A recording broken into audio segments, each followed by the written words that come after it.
Assalamualaikum warahmatullahi wabarakatuh. Alhamdulillah, hari ini kita sudah di pertemuan keempat membahas tentang percobaan jarima dan kerjasama dalam jarima atau turut serta dalam tindak pidana. Yang pertama, tentang percobaan jarima. Percobaan jarima atau percobaan melakukan tindak pidana adalah tindak pidana yang tidak selesai, ya, atau tidak selesainya perbuatan pidana, namun si pelaku ada niat dan ada permulaan terhadap perbuatan pidana tersebut. Mengenai masalah percobaan tindak pidana ini memang tidak banyak dibahas dalam kitab-kitab fikih, karena diantara alasannya adalah hukuman untuk tindak pidana percobaan ini adalah hukuman ta'zir. Sementara para fuqaha, para ahli-ahli fikih lebih banyak mencurahkan perhatiannya pada hukuman-hukuman yang bersifat hudud dan hukuman-hukuman qisas, ya.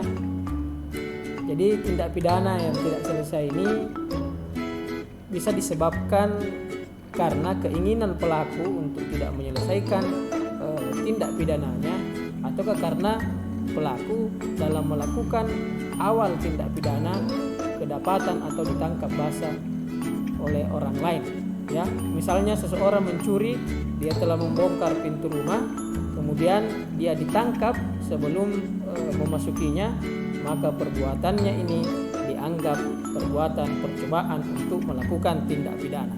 Ataukah seseorang sudah membongkar pintu, kemudian dia taubat, dia ketika itu sadar dan dia tidak mengurungkan untuk melakukan tindak pidananya, ini juga termasuk dalam percobaan tindak pidana. Kemudian selanjutnya, hubungannya dengan percobaan tindak pidana perlu diketahui tentang fase-fase dalam tindak pidana. Jadi ada fase-fase tindak pidana. Fase pertama yaitu fase pemikiran dan perencanaan.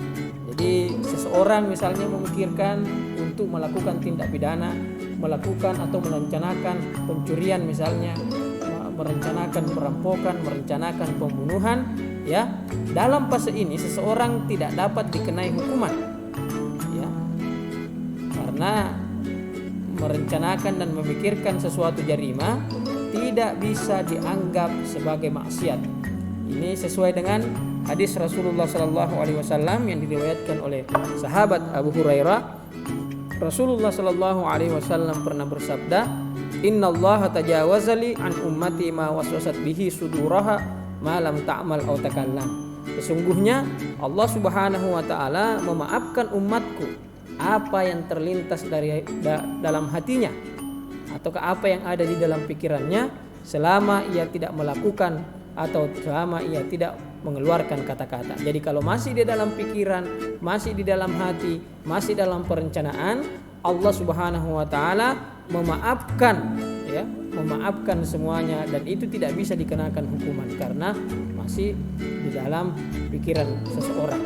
Kemudian selanjutnya, fase selanjutnya setelah orang memikirkan, biasanya dilakukan adalah fase persiapan atau marhalatut tahzir.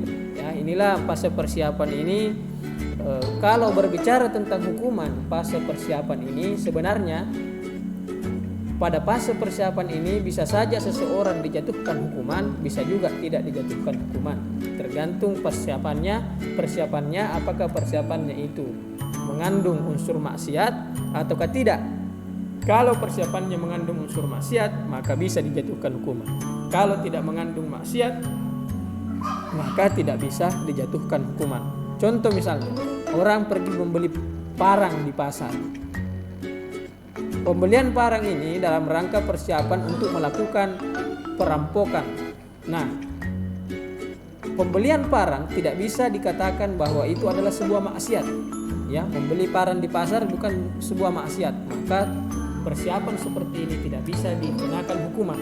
Sementara ketika ada orang misalnya yang ingin mencuri atau memperkosa orang lain, tapi persiapan pencuriannya yaitu dilakukan dengan cara menghipnotis ataukah dengan cara membius korban, maka ini bisa dijatuhkan hukuman.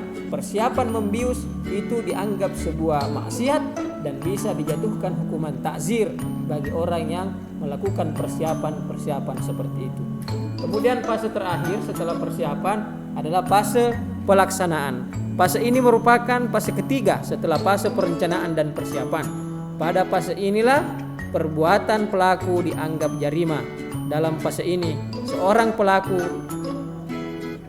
untuk dihukum cukup apabila perbuatan itu berupa maksiat, yaitu berupa pelanggaran atas hak masyarakat dan hak perseorangan. Tidak menjadi persoalan apakah perbuatan tersebut merupakan permulaan pelaksanaan unsur material jarima atau tidak. Kemudian selanjutnya kita membahas tentang turut serta melakukan atau kerjasama dalam tindak pidana atau jarima. Turut serta dalam jarima ini secara umum dibagi dua, yaitu ishtirak al-mubashir, yaitu turut serta secara langsung, dan gair mubashir dan tidak secara langsung. Jadi memang dalam tindak pidana kadang dilakukan lebih dari satu orang, dan itu ada kerjasama di dalamnya. Kerjasama dalam tindak pidana, misalnya dalam tindak pidana pencurian biasa dilakukan kerjasama, ada yang masuk mengambil harta, ada yang menjaga di luar, dan seterusnya. Nah, bagaimana kerjasama seperti ini? Tadi sudah saya sampaikan bahwa kerjasama seperti itu ada kerjasama langsung dan ada kerjasama tidak langsung. Sementara kerjasama langsung itu menurut ulama terbagi dua. Yang pertama kerjasama tawafuk atau kerjasama secara kebetulan. Yang kedua kerjasama tamalu, yaitu kerjasama yang sudah direncanakan. Nah, kerjasama tawafuk yang tidak direncanakan mungkin biasa kita saksikan. Kalau saya langsung kasih contoh bahwa seperti orang ketika terjadi demonstrasi, biasanya kalau ada satu orang yang dipukul, yang lainnya ikut menyumbang pukulan. Nah, inilah kerjasama tawafuk, tidak secara berencana, hanya kebetulan melihat orang dipukul, dia juga ikut memukul. Nah, bagaimana hukuman untuk pelaku kerjasama tawafuk ini? Hukuman untuk kerjasama tawafuk, dia dijatuhkan hukuman sesuai dengan tindakan yang dia lakukan terhadap korban. Jika dia memukul 2 kali, dia juga dikenakan pukulan sebanyak 2 kali, begitu dan seterusnya. Ya.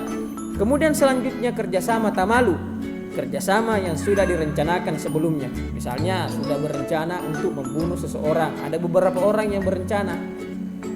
Ya, jadi kerjasama terencana, sudah direncanakan memang dari rumah, sudah dirapatkan untuk misalnya merampok dan seterusnya, ataukah untuk membunuh. Nah, bagaimana hukuman kerjasama seperti ini?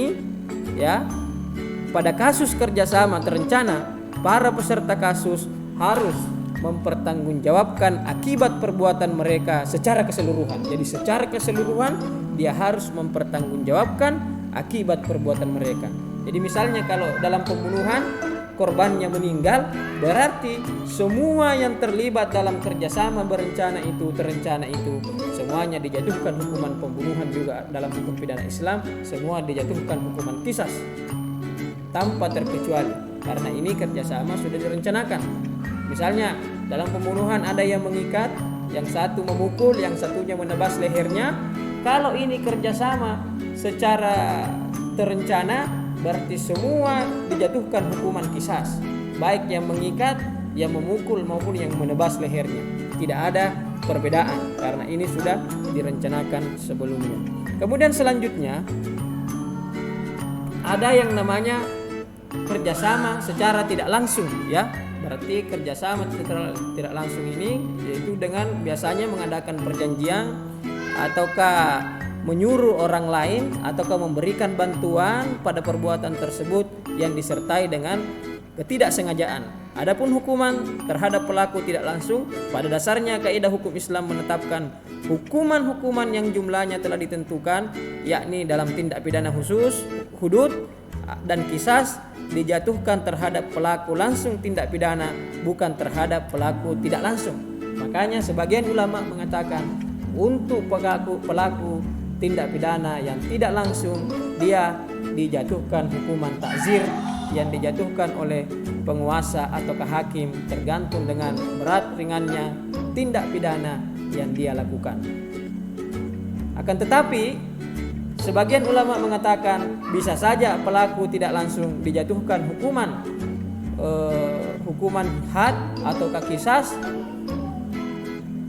seperti pada seorang dewasa yang memerintahkan anak kecil yang belum tahu apa-apa, belum balik untuk membunuh orang lain, maka yang mendapatkan hukuman qisas di sini adalah orang yang memerintahkan atau orang dewasa yang memerintahkan anak kecil untuk membunuh, karena dalilnya mereka berdalil bahwa anak kecil di sini bagaikan senjata di tangan pelaku atau orang yang menyuruhnya, makanya dia bisa dijatuhkan hukuman qisas walaupun dia tidak melakukan pembunuhan secara langsung.